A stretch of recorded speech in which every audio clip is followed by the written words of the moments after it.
Bismillahirrahmanirrahim. Let's start our Logit preparation mock test of order 6 and 7 of CPC.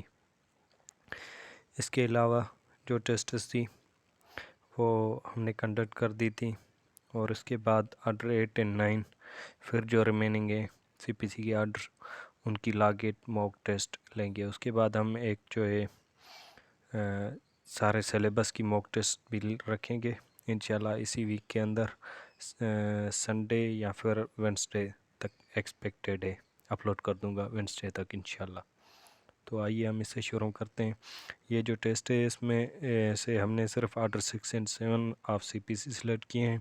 उन दो में से जो प्रीवियसली लॉ गेट में क्वेश्चंस आए हैं और एक्सपेक्टेड हैं, कॉन्सेप्चुअल्स हैं, तो उन्हें डिस्कस करते हैं।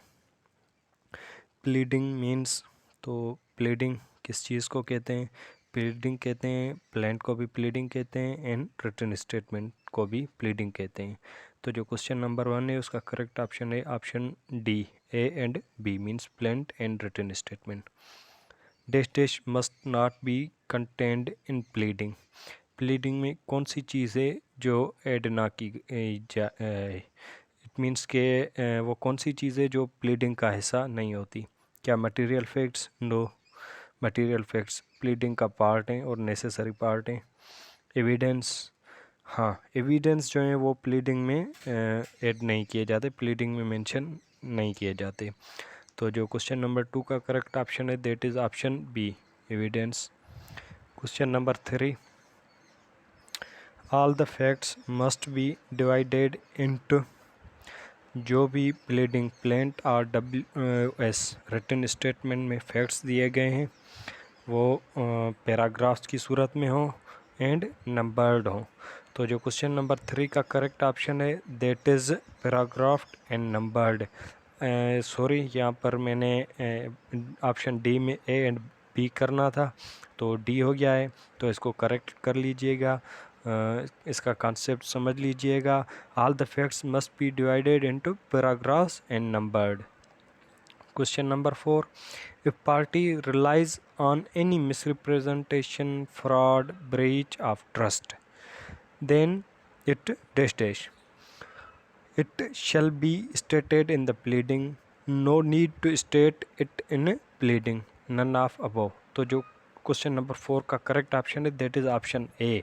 If party relies on misrepresentation, fraud, breach of trust, it shall be stated in the pleading. Question number 4 का करेक्ट ऑप्शन है option A. Question number 5, dash dash rule of order 6 deals with replication. तो जो replication के साथ deal करता है order 6 pleading का rule वो कौन सा है? तो वो है rule 5 of order 6। Replication means further details, more allegation, amendment in the pleading are further and better statement. तो जो क्वेश्चन नंबर 6 का करेक्ट ऑप्शन है that is option D, further and better statement. Replication means further and better statement. Question number 7, pleading shall be verified on oath, only signed, verified by court staff, verified by counsel। तो जो question number 7 का correct option है that is simple, verified on oath, option A. Question number 7 का correct option है option A. Question number 8, dash dash rule of order 6, it means pleading वाला जो order है उसका कौन सा रूल है? That deals with the amendment in pleading. Order 6 का वो कौन सा रूल है जो डील करता है अमेंडमेंट इन प्लीडिंग? तो जो क्वेश्चन नंबर 8 का करेक्ट ऑप्शन है that is option D. Question number 9, how many rules are there in pleading. तो जो ऑर्डर 6 है प्लीडिंग वाला ऑर्डर है उसमें कितने रूल्स हैं? तो उसमें 18 रूल्स हैं। क्वेश्चन नंबर 9 का करेक्ट ऑप्शन है option C. Question number 10, dash dash rule deals with the pleadings to be signed. वो कौन सा रूल है जिसमें ये कहा गया है कि जो प्लीडिंग्स हैं वो साइंड होंगी? तो जो कुछ रूल 14 है of order 6 they deals with the signing of pleading. Question number 10 का करेक्ट ऑप्शन है option C. Question number 11, order 7 deals with, तो जो आर्डर 6 था वो तो प्लीडिंग के साथ डील करता था, अब आर्डर 7 जो है वो किसके साथ डील करता है, तो वो प्लेंट के साथ डील करता है। क्वेश्चन नंबर 11 का करेक्ट ऑप्शन है option A. Question number 12, in case of subject matter of suit is immovable property. अगर किसी सूट में जिस पर सूट चीज़ पर फाइल किया गया है उसका सब्जेक्ट मैटर जो है वो इमूवेबल प्रॉपर्टी है, द प्लेंट शल स्पेसिफाई, तो फिर प्लेंट स्पेसिफाई करेगी dash dash of immovable property. तो उस जिस इमूवेबल प्रॉपर्टी का सूट चल रहा है, तो जब प्लेंट में उस इमूवेबल प्रॉपर्टी के बारे में किस चीज़ को स्पेसिफाई किया जाएगा, क्या बाउंड्रीज़ जो हैं उस मूवेबल प्रॉपर्टी उसकी, क्या उसके नंबर्स जो हैं, आर पर जो प्रॉपर्टी का वैल्यू है मूवेबल प्रॉपर्टी का उसको, आर ए एंड बी। तो जो क्वेश्चन नंबर 12 का करेक्ट ऑप्शन है that is option D, A and B, it means boundaries and numbers. Question number 13, at dash dash stage of suit plaint can be returned.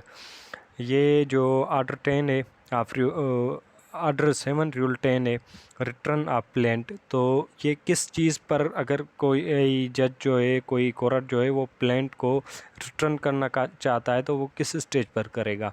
Option A at any stage, option B at time of pronouncing judgment, at prior stage. तो at any stage जो bare act में लिखे हुए words हैं वो है at any stage of suit plaint can be return. तो जो क्वेश्चन नंबर 13 का करेक्ट ऑप्शन है that is option A. Question number 14, dash dash rule deals with return of plaint. ये मैंने पहले ही आपको बता दिया। क्वेश्चन नंबर 14 का जो करेक्ट ऑप्शन है that is option A, order 7 rule 10। Question number 15, on return of plaint जज शैल इंडोर्स। तो जब एक जज है वो प्लेंट को रिटर्न करेगा तो उस चीज़ पर क्या इंडोर्स करेगा, date of its presentation, yes, name of party presenting it, yes, brief statement of reasons of returning plaint, जो रीजंस हैं प्लेंट को रिटर्न करने के वो, डी ऑल ऑफ अबोव। तो जो क्वेश्चन नंबर 15 का करेक्ट ऑप्शन है that is D all of above. Question number 16, dash dash rules deals with rejection of plaint. तो जो क्वेश्चन नंबर 16 का करेक्ट ऑप्शन है that is option A, simply rule 11 of order 7। Dash dash are grounds for rejection of plaint. वो कौन से ground हैं जो rejection of जिन पर रिजेक्शन ऑफ प्लेंट हो सकती है। When it does not disclose cause of action, yes, relief claimed is undervalued, yes, ये दोनों ग्राउंड भी हैं। Plaint is written on insufficiently stamped paper, yes, ये भी ग्राउंड है। Suit is one barred by law. तो जो A B C D 4 grounds दिए गए हैं आर्डर 7 रूल 11 में, ये सारे grounds of rejection of plaint हैं। तो जो क्वेश्चन नंबर 17 का करेक्ट ऑप्शन है that is option E, all of above. Question number 18, there are dash dash rules in order 7 of CPC। तो जो आर्डर 7 है उसमें टोटल कितने रूल्स हैं, तो उसमें 26 रूल्स हैं। क्वेश्चन नंबर 18 का करेक्ट ऑप्शन है option A. Question number 19, dash dash deals with suit on loss negotiable instruments. तो जो है इसका करेक्ट ऑप्शन है that is B, rule 16। Does rejection of plaint preclude from presentation of fresh plant on same grounds। Question number 20 है, इसको समझने की कोशिश कीजिए। डज, क्या रिजेक्शन ऑफ प्लेंट प्रिक्लूड मना करता है, रोकता है, फ्रॉम, जब एक प्लेंट को रिजेक्ट किया गया हो तो क्या ये रिजेक्शन ऑफ प्लेंट इस चीज़ को रोकता है from presenting of fresh plaint, fresh plaint को दाखिल करने के लिए on same grounds, yes, it precludes or no. तो जो क्वेश्चन नंबर 20 का करेक्ट ऑप्शन है इसका जो क्वेश्चन नंबर 20 का करेक्ट ऑप्शन है that is option B, no, rejection of plaint does not preclude from presenting fresh plaint on same grounds. तो जो क्वेश्चन नंबर 20 का करेक्ट ऑप्शन है दैट इज़ ऑप्शन बी। तो हम ऐसे ही कॉन्सेप्चुअल टेस्ट आगे भी कंडक्ट करेंगे। आप इस वीडियो को, दूसरे वीडियोस को, इस चैनल को सब्सक्राइब करें और शेयर करें। Thank you.